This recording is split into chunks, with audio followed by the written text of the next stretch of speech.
All right, so in section 2.3, there's a lot of different things going on, but a lot of them are going to sound pretty familiar to you.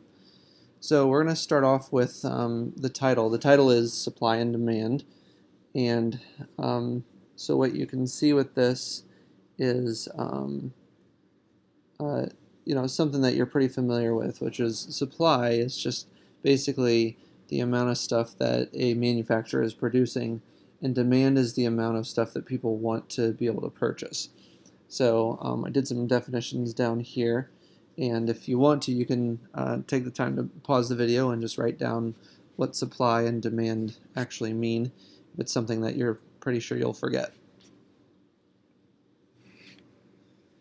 Okay, now that you've had a chance to look at that, we're going to step right into just kind of this understanding of what supply and demand are and move from there.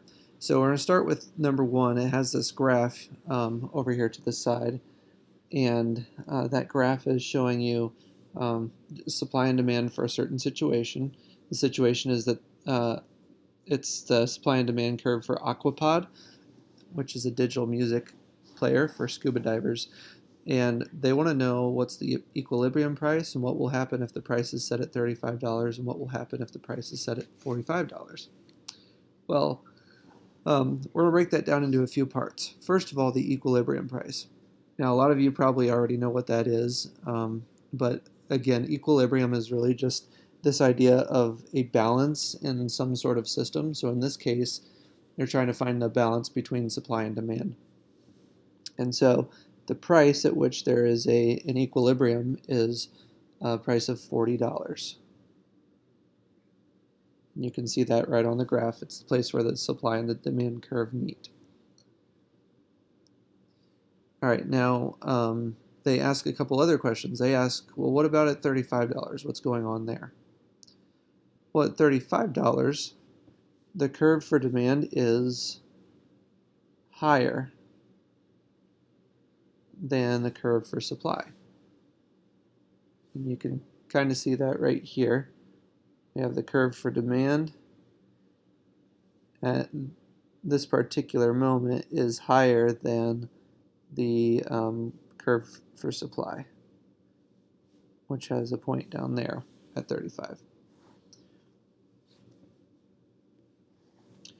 Okay, so if the price is set at $35, then the demand will, what we call exceed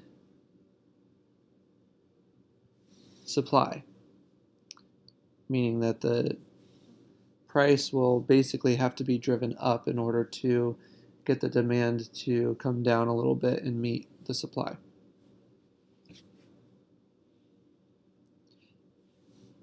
Now on the other side, when P is $45, that would be over here somewhere, we notice that the supply curve is much higher than the demand curve.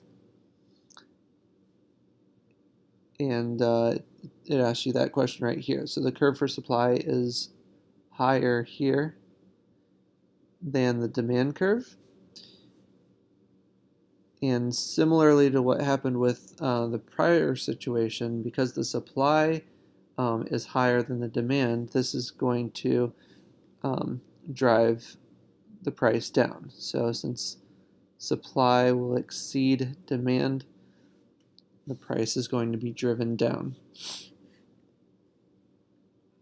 Okay, so that's just kind of the first idea that you need to be familiar with. You can stop this and repeat it if necessary, but otherwise go on to the next video regarding problem 2.